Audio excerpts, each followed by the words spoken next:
집순입니다. 제가 집순이다 보니까 집안 엔터테인먼트 구성에 관심이 많습니다. 더 프리미어 9을 거실 메인으로 써보기도 하고 또 롤러블 스크린을 사용해서 벽걸이 TV와 병행해서 사용해보기도 하고 조명 세팅까지 해서 게임도 열심히 해봤는데요. 지금은 그냥 TV 쓰고 있어요.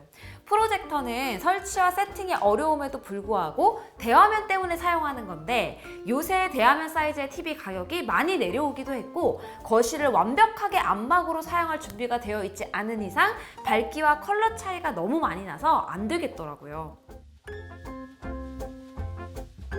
하지만 포터블 프로젝터는 상황이 조금 다릅니다. 우리가 원하는 곳에 충분한 사이즈의 디스플레이를 놓는 것은 상당히 어려운 일이죠. 그런데 포터블 프로젝터는 우리가 원하는 디스플레이보다 훨씬 더 작은 사이즈의 본체를 갖고 있습니다. 게다가 전원 공급에 대한 옵션도 자유롭고 오토 키스톤으로 그냥 놓자마자 화면을 자동으로 맞춰주기 때문에 더욱이 이동에 대한 부담이 적어서 원하는 장소에 디스플레이를 마치 소환하듯 쓸 수 있다는 편의성이 생각보다 막강해요. 시네빔 큐브도 잘 썼는데요. 이번에 새롭게 출시한 시네빔 쇼츠는 기존 포터블 프로젝터 장점에 초단 초점이라는 특징을 더해서 활용도와 편의성이 크게 개선됐습니다. 시네빔 큐브와 비슷하게 반듯반듯 각진 디자인을 갖고 있는데요. 초단 초점이다 보니까 투사각을 바꿀 일이 딱히 없어서 손잡이 디테일은 없어지고 깨끗한 박스형 외관만 남았어요. 주요 스펙을 보면 초단 초점인 것을 제외하고는 시네빔 큐브와 거의 비슷합니다. RGB 레이저 광원을 사용하고 해상도는 4K, 밝기는 500 안시루멘 45만 대 1의 명암비를 갖고 있습니다. 다만 초단 초점이다 보니까 시네빔 큐브는 50인치에서 120인치까지 화면 사이즈를 지원했는데요. 시네빔 쇼츠는 40인치에서 100인치로 최대 화면 사이즈가 줄었어요. 그런데 화면 최대 크기는 포터블 프로젝터에서 크게 의미가 있는 스펙은 아니에요. 최대 밝기도 그렇고 이걸 120인치로 투사해서 볼 일이 정말 없습니다. 100인치도 솔직히 현재 최대 밝기에서는 쨍한 맛이 떨어지기 때문에 어디까지나 스펙으로 보면 될 것 같고요. 실제로 사용할 때는 편하게 옮겨 다니면서 대략 40인치에서 60인치 정도로 사용하게 되는 경우가 많았고 이때 가장 볼만했습니다. 아무래도 프로젝터를 구입할 때 밝기 스펙에 가장 민감해질 수밖에 없죠. 500 안시루멘이 낮에 TV를 대체해서 볼만하냐? 전혀 아닙니다. 프로젝터는 애초에 안막 환경에서 사용하도록 만들어졌기 때문에 다른 빛과 조명과는 상극이라고 생각하면 돼요. 그래서 안막 환경을 조성하는 것까지 염두에 둔다면 모를까 낮에 사용하기는 힘듭니다. 하지만 저녁에 어느 정도의 간접광이나 조도를 낮춘 상황에서는 충분히 조명을 극복하면서 볼만한 화면을 만들어줘요. 그래서 보통 해가 진 후에 밥 먹으면서 콘텐츠 틀어주는 용도로 자주 쓰고 있고요. 또 친구들 놀러 오면 뮤직비디오 틀어주는 용도로도 자주 쓰고 있습니다. 이 정도의 기대감을 갖고 있어야 돼요. 물론 해가 진 후에 방에서 투사할 벽면이나 스크린만 충분한 사이즈로 있다면 영화관 부럽지 않게 큰 사이즈의 대화면을 코앞에서 볼 수 있는 건 큰 장점이라고 볼 수 있겠죠. 입력 단자를 보면 풀사이즈 HDMI 하나와 디스플레이 포트로 사용 가능한 USB-C 포트가 2개 있습니다. 일단 풀사이즈 HDMI인 게 너무 좋아요. 사실 풀사이즈 HDMI 포트가 아닌 건 거의 쓰지 말라는 소리거든요. 특히 이런 포터블 프로젝터에서는 거치형으로 사용할 게 아니라 주변 기기를 자주 바꿔가면서 써야 하잖아요. 이 케이블을 매번 챙기는 것도 힘든데 깜빡했을 때는 더 골치가 아파져서 이건 꼭 주의해야 합니다.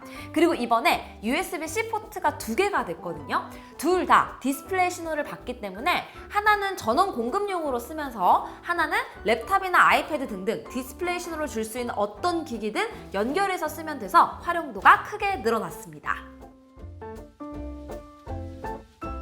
TV와 역할이 겹치는 거치형 프로젝터와 다르게 포터블 프로젝터는 그 나름의 역할이 있다고 이야기했는데요. 굳이 포터블이라고 해서 캠핑 가서 대단하게 쓰지 않아도 집안에서도 충분히 활용할 수 있습니다. 일단 저는 집에 손님방이 하나 있어요. 평소에는 거의 건조대 전용 방으로 쓰고 있다가 집에 누가 놀러 오거나 친구가 와서 자고 간다고 할 때 이 방에 시네빔 쇼츠 하나 넣어주면 만족도 최상입니다. 어차피 웹OS 24 버전이 내장되어 있어서 거의 모든 OTT를 본체만으로 사용할 수 있기 때문에 평소에 자기가 보던 콘텐츠를 그대로 이어서 볼 수 있습니다.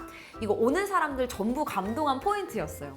기존의 시네빔 큐브는 투사거리 확보가 돼야 돼서 침대와 선반이 겨우 들어가는 손님방 사이즈에 놓기가 좀 애매했거든요. 시네빔 쇼츠는 초단 초점이라서 그냥 선반에 올려두기만 하면 돼요. 저랑 집에서 저녁 먹고 술 한잔 한 다음에 늦은 밤에는 각자 침대에서 원하는 거 보면서 자면 되니까 정말 최고입니다.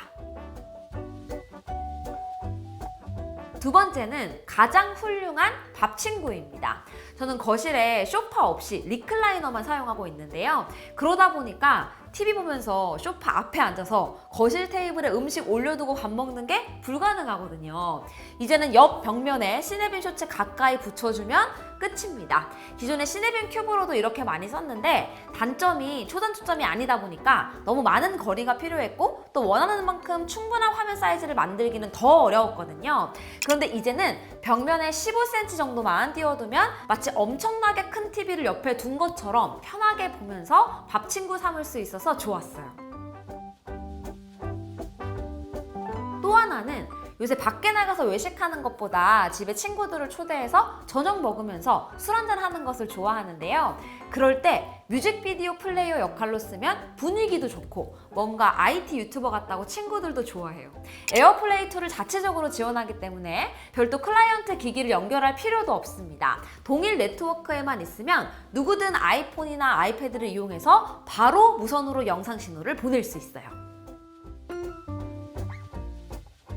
제가 시네빔 큐브를 쓰면서 포터블 프로젝터가 줄 수 있는 역할에 대해 알게 되고 또 사용하면서 공감도 많이 하게 됐는데요.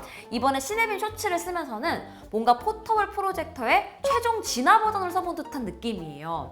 아무데나 올려둬도 되고 장소를 차지하지도 않고 투사각도 신경 쓸 필요 없고 이런 초단 초점의 특징들이 어디든 옮겨 다니면서 사용할 수 있는 포터블 프로젝터의 특징과 딱 맞아 떨어져서 활용도가 엄청나게 많이 확대됩니다. 이번에 엄마 집 갈 때도 제가 자는 방에는 TV가 없거든요. 그냥 시네빔 쇼츠랑 닌텐도 스위치 2 가져가서 저녁 먹고 집에서 큰 화면으로 동킹콩을 하기도 했습니다. 만약 초단 초점이 아니었으면 미니 삼각대도 챙겨야 되고 또 설치하면서 거리 확보한다고 이리저리 애 좀 먹었을 텐데 그런 부담이 하나도 없어졌어요. 여전히 저는 프로젝터를 TV 대용 혹은 낮에도 사용할 목적으로 쓸 유일한 디스플레이로는 반대합니다. 하지만 포터블 프로젝터는 나름의 역할이 있는 건 확실하고 거기에 초단 초점이 그 특징과 딱 맞아 떨어져서 활용도와 편의성이 말도 못하게 극대화되는 것까지 시네빔 쇼츠를 통해 확인할 수 있었어요. 정말 재밌게 사용했습니다. 궁금한 점 남겨주시고요. 저는 계속 사용해보면서 재밌는 활용 방안이나 이야기가 있으면 또 돌아오도록 할게요. 그럼 다음 영상에서 인사드리겠습니다. 안녕히 계세요. 초단 초점이라 너무 좋은데 뭔가 저는 그 손잡이가 주는 이 큐브의 큐 같은 느낌이어가지고 귀여웠거든요. 근데 그게 없는 건 조금 아쉽긴 하네요. 그래도 엄청 작은데 성능은 좋아서 만족스러워요.